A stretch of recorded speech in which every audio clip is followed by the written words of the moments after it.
क्रोध पर विजय पाओ तो योग की शरण में आओ। क्रोध एक मानसिक उद्वेग है जो मनुष्य की आंतरिक ऊर्जा को प्रभावित करता है और क्रोध करने वाले व्यक्ति को क्रोधाग्नि में जला देता है।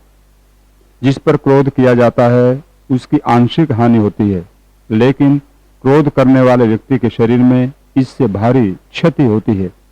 वह मानसिक रूप से निर्बल हो जाता है। किसी भी कार्य के लिए अच्छा निर्णय लेने की क्षमता उसमें नहीं रहती। उसकी स्मरण शक्ति धीरे धीरे कम होती चली जाती है और जब व्यक्ति बार बार क्रोध करता है तो उससे उसकी पीयूष ग्रंथि प्रभावित होती है, जो हमारे शरीर की मुख्य ग्रंथियों में से एक है।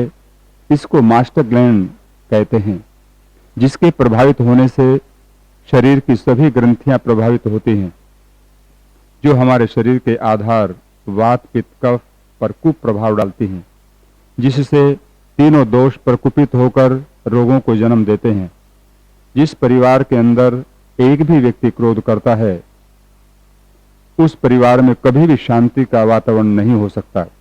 चारों ओर अशांति ही अशांति दिखाई देती है।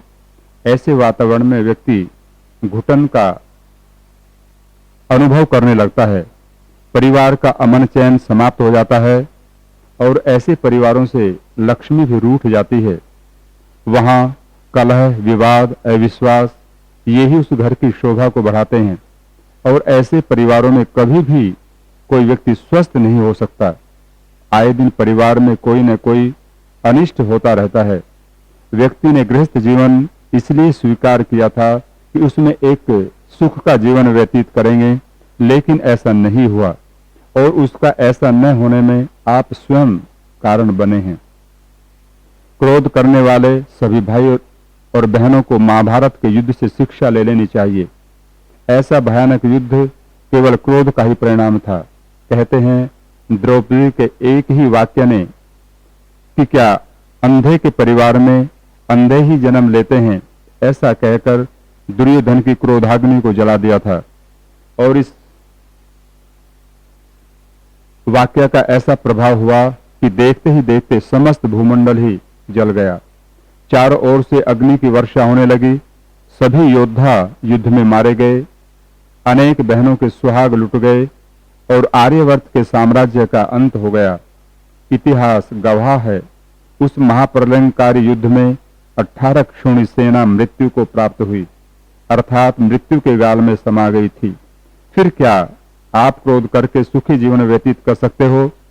व्यक्ति अपने अहंकार के पोषण के लिए क्रोध का सहारा लेता है।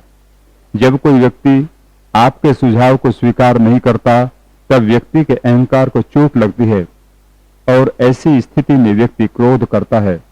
लेकिन वह उस समय यह भूल जाता है कि वह स्वयं भी दूसरों के द्वारा दिए गए अच्छे अच्छे सुझावों को ठुकरा देता है। ऐसे समय पर सामने वाला व्यक्ति यदि आप पर क्रोध करे तब आपको कैसा प्रतीत होगा? हमें इन सभी विषयों पर चिंतन करते हुए विनाशकारी क्रोध का शीघ्रातिशीघ्र परित्याग कर देना चाहिए।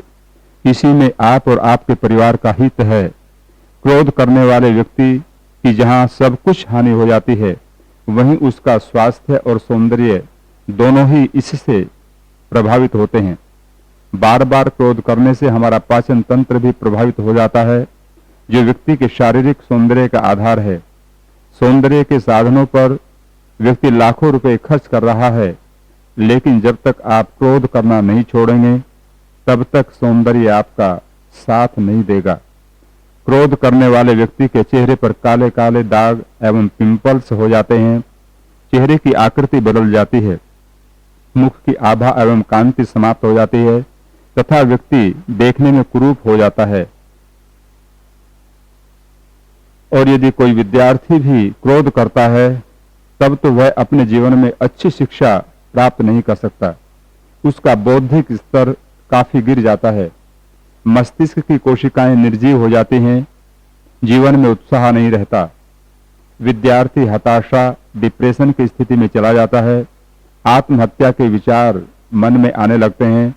इस प्रकार से क्रोध करने वाले सदैव दुख का स्वाद चखते रहते हैं, मानो जीवन में सुख ही समाप्त हो गया हो। इस विचार को सुनकर आज से ही आप क्रोध का परित्याग करने का दृढ़ संकल्प करें। आपके परिवार में फिर से अमन चैन, आत्मविश्वास और लक्ष्मी का वास होगा। ईश्वर का वरदहस्त आपके परिवार पर रहेगा।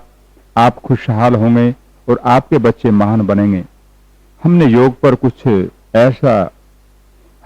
पर कुछ ऐसा शोध किया है। यदि आप अपने जीवन में इसको अपनाएंगे तो क्रोध नाम की वस्तु ही आपके जीवन से निर्मूल हो जाएगी और आप जीवन में सुखानुभूति करते हुए जीवन का सुखद आनंद ले सकेंगे। उन सभी योगाभ्यासों एवं प्राणायामों का हम यहाँ पर विशद रूप में वर्णन कर रहे हैं, जिससे आप उनका जीवन में अभ्यास करते हुए सुखी, स्वस्थ एवं निरोग रहें।